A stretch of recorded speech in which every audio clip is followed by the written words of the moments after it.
नमस्कार। इस कार्यक्रम में आप सभी का स्वागत है। मैं हूं व्यास जी।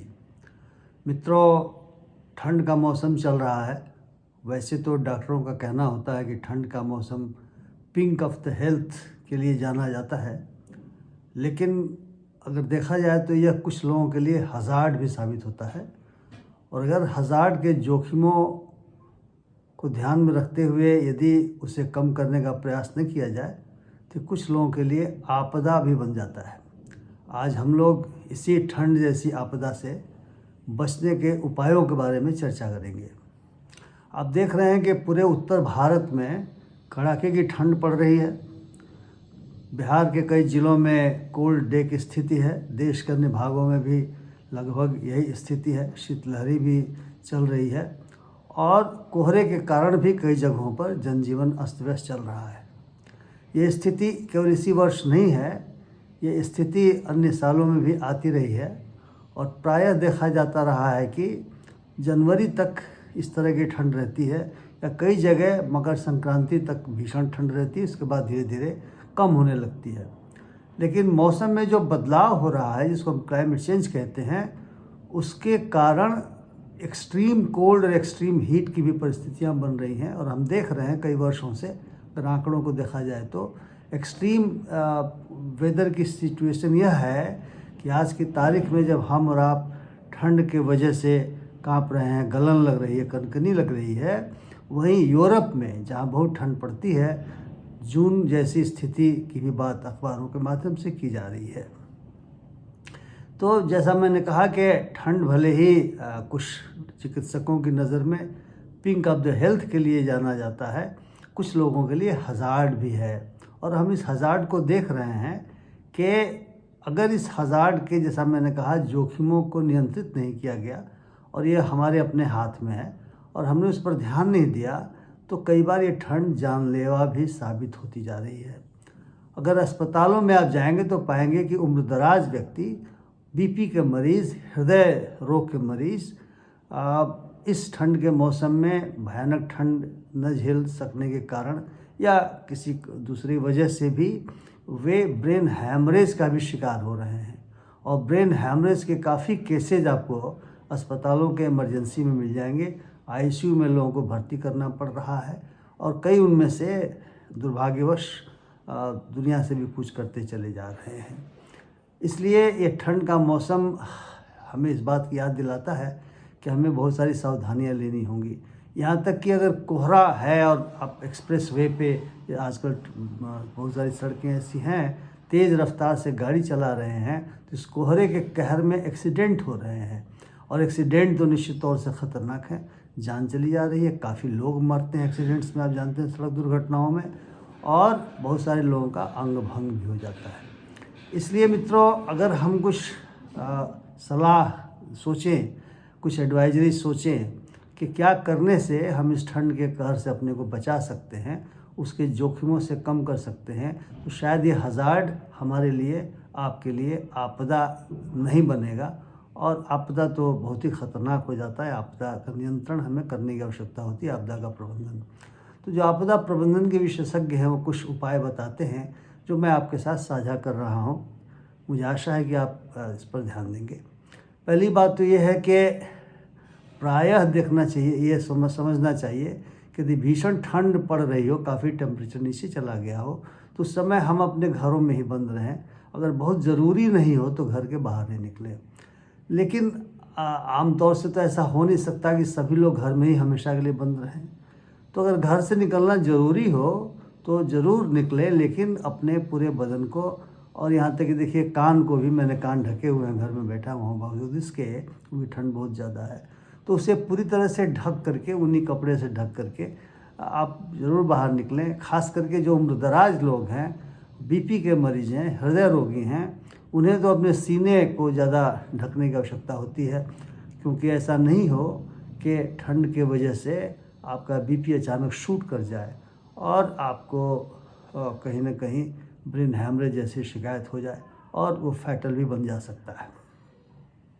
तीसरी बात मैं कहना चाहूँगा कि अगर घर में भी हैं तो उससे थोड़ा कोशिश करें कि वह गर्म रखा जाए, चाहे हीटर जलाएं लेकिन जो बात मैं कह रहा हूँ कई बार ये बहुत ही अमानवीय लगता है कि हमारे देश में बहुत सारे मित्र ऐसे हैं जिनको पक्का घर नसीब नहीं होता, जो झुग्गी झोपड़ियों में रहते हैं। तो घर के बाहर अलाव की व्यवस्था ज़रूर करनी चाहिए और अलाव से शरीर को गर्म रखने की कोशिश करनी चाहिए। गांव में आमतौर से भोजपुरी इलाकों में तो कौड़ा का प्रचलन है, हम उसको हिंदी में अलाव कहते हैं, और लोग गोल बांध करके और कौड़ा के चारों तरफ बैठते हैं।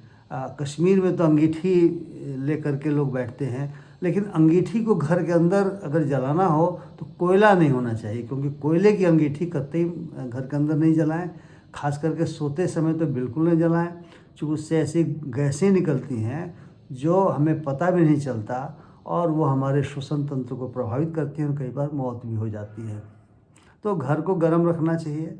घर को गर्म नहीं रख सकते, बाहर अलाव जला करके अपने शरीर को गर्म रखने की कोशिश करनी चाहिए। चौथी बात यह है कि हमें गर्म पानी, गर्म पानी से आशय गुनगुना पानी, उसका सेवन करना चाहिए। और कुछ और भी जो अफोर्ड कर सकते हैं, सूप वगैरह पीते रहें, शरीर को गर्म रखने की आवश्यकता पड़ेगी, क्योंकि शरीर के अंदर को भी गर्म रखना बहुत आवश्यक हो जाता है। इन चीज़ों को लेते रहने की आवश्यकता होगी। अगली बात मैं कहना चाहूँगा कि अगर आप यात्रा कर रहे हो, खास करके जहाँ पे बहुत ज़्यादा कोहरा है और आप गाड़ी से यात्रा कर रहे हो या मोटरसाइकिल से या स्कूटर से यात्रा कर रहे हो या साइकिल से यात्रा कर रहे हो, तो उस समय भी खैर सारे कपड़े तो आप पहने ही रहेंगे, खास करके मोटरसाइकिल और स्कूटर वगैरह की सवारी में और कार से भी। लेकिन यदि दृश्यता बहुत कम हो जाए तो मैं ये ज़रूर सुझाव देना चाहूँगा कि आप सड़क के बाईं ओर कुछ देर के लिए अपनी गाड़ी को खड़ी कर दें, और अगर गाड़ी चलाने की नौबत आ ही रही हो, कहीं जाना बहुत ज़रूरी आपको हो, तो धीमी गति से आप गाड़ी चलावें, बाईं तरफ से गाड़ी चलावें, चूँकि जो पहला लेन होता है, जो सड़क के डिवाइडर के जस्ट बगल वाला जो लेन होता है, वो फास्ट मूविंग व्हीकल्स के लिए। तो कुछ ऐसे लोग हो ही सकते हैं जो इतने एक्सपर्ट हों और माने भी नहीं सलाहों को और तेज़ गति से चलाएं। इसलिए आप बाएं तरफ चलाएं, धीमी गति से चलाएं, सावधानी पूर्वक चलाएं। जो उसका डिमर है उसको चलाते हुए चलें, ताकि अगले को जो पीछे से आ रहे हैं पता चल जाए कि कोई गाड़ी खड़ी होने वाली स्थिति में है या धीरे धीरे चलने की स्थिति में है। इससे हम जो है सो एक्सीडेंट को अवॉइड कर सकते हैं। और अगर हमें सड़क क्रॉस हम कर रहे हों, चाहे गाड़ी से ही क्यों नहीं क्रॉस कर रहे हों, तो निश्चित तौर से इस बात का ध्यान रखें कि कोई उल्टी दिशा से तो नहीं चला आ रहा है या गलत दिशा से तो नहीं चला आ रहा है। ऐसा भी देखा गया है कि बहुत सारे लोग गलत दिशाओं से, जिस दिशा से उनको नहीं आना चाहिए, वो चले आते हैं और आप देख नहीं पाते और एक्सीडेंट हो जाने की संभावना होती है। इसलिए इन चीज़ों पर निश्चित तौर से हमें बहुत ध्यान देने की आवश्यकता पड़ती है, ताकि हम एक्सीडेंट को अवॉइड कर सकें। मित्रों, मैं भी कहना चाहूँगा कि अगर आपके पास पशु हैं, पशु आमतौर से देहात में तो होते हैं, और अगर आपके पास नहीं है, पड़ोसी के पास पशु हैं, या आप किसी गांव से कोई साथी आए हुए हैं, कोई मित्र आए, उनको बताना चाहते हैं, तो इस समय पशुओं को भी बहुत ठंड लगती है और पशुओं को ठंड लगने से बहुत सारी बीमारियां हो जाती हैं।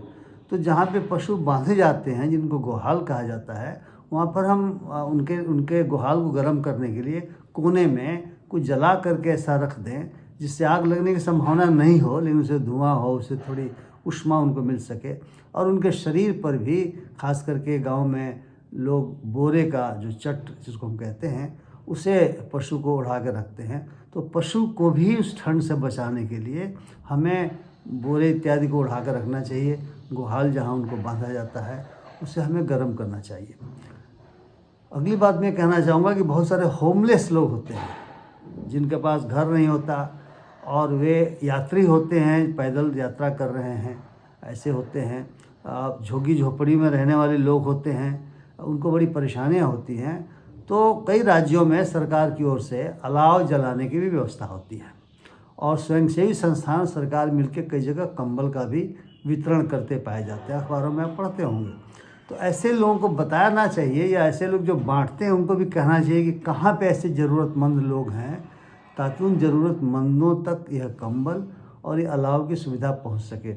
एक्चुअली अलाव बिहार में मैं जानता हूं, चूँकि मैं स्वयं आपदा प्रबंधन विभाग में भी रहा हूं और BSDM में वाइस चेयरमैन रहा हूं, तो यहाँ पर जितने चौक चौराहे हैं शहर से लेकर के और ब्लॉक स्तर के जो छोटे छोटे कस्बे हैं वहाँ पर भी चौक चौराहों में जहाँ ज़रूरतमंद आ सकते हैं, रिक्शे वाले जहाँ पे रहते हैं उनको तो रात को रिक्शा चलाना पड़ता है, तो रहते हैं, यात्री गुजरते हैं, ज़रूरतमंद दूसरे लोग रहते हैं, होमलेस लोग रहते हैं, वहाँ पे अलाव जलाया जाता है और उसकी सूची भी जिला प्रशासन प्रकाशित करता रहता है।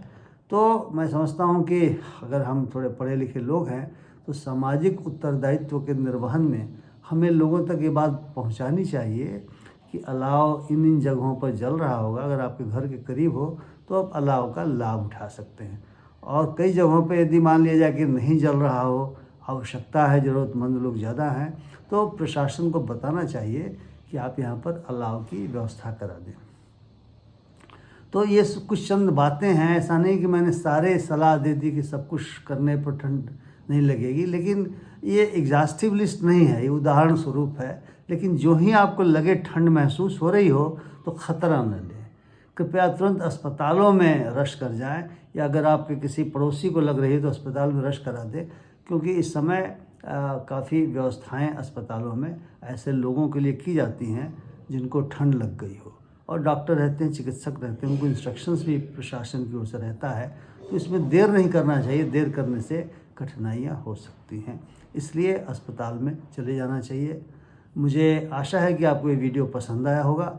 अब हम लोग निरंतर मिलते रहेंगे। हमारी कोशिश है कि आपसे संबंधित विभिन्न विषयों पर, चाहे युवा हों, चाहे किसान हों, चाहे मजदूर हों, चाहे सामान्य जन हों, मध्य वर्ग हों, मैं कोशिश करूंगा कि हफ्ते में कम से कम एक बार मैं वीडियो के माध्यम से आप तक पहुंचने की कोशिश करूं और आप उसका लाभ उठाएं। बहुत बहुत धन्यवाद। नमस्ते।